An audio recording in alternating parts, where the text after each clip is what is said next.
So if you're watching on Xbox One's upload, this is part 2 of the Crota raid on hard solo using my hunter. My super just runs out here, so I'll make sure I'm already crouched using blade dancers so I turn invisible. But unfortunately I get spotted before I can turn invisible again, so luckily I get meleeed there and turn invisible using the don't touch me exotic gauntlets. And I just move to this other rock on the other side of the bridge there and stay crouched so I turn invisible again just before that ogre starts shooting me. As soon as the music reaches that part, it's safe to jump onto the bridge and get across as quick as possible. Just keep running and don't slow down, don't look back. Except I just like to turn around and get a few kills while I'm on my way. Take a few of them out. But just keep running into that light. And as soon as you get into the light, you'll get the next rewards and the next checkpoint for the bridge in the next part.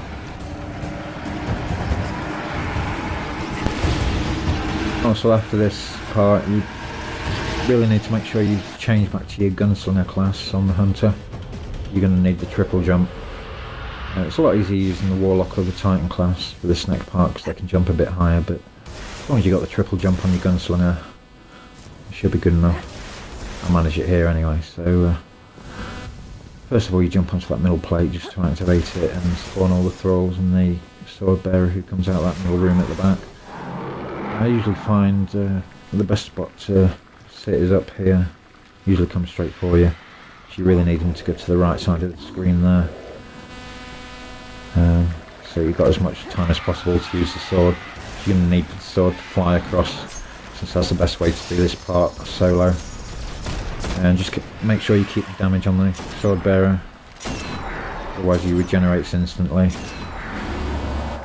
And as long as he's not too far to the left of the screen there, no further than the middle plate, you should have enough time to use the sword to get across.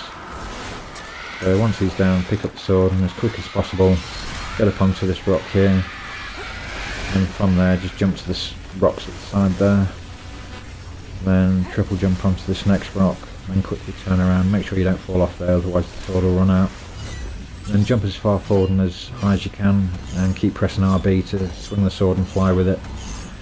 Aim straight for the bridge until you can fly up the middle of the bridge, otherwise you hit an invisible wall and you'll fall to your death into the bottom of the chasm there.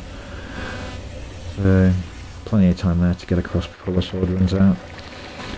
Now once you're across, all the enemy will despawn on the first side and they'll all start spawning on this side. Another spot you can go to here is onto these rocks up here where you can't get shot too easily, and just take out a load of the acolytes and thralls, make the bigger enemies like the knights and the wizards spawn a bit quicker. If you're doing this with a team as well, you can do it this way. As long as you've got warlocks on your team, everyone kills himself on the first side of the bridge, and then any warlocks with their supers can use the self-revive to self-res, and they can help you out by sniping from the first side of the bridge to take out all the enemies and hopefully get any heavy ammo drops that you can pick up after this part's complete.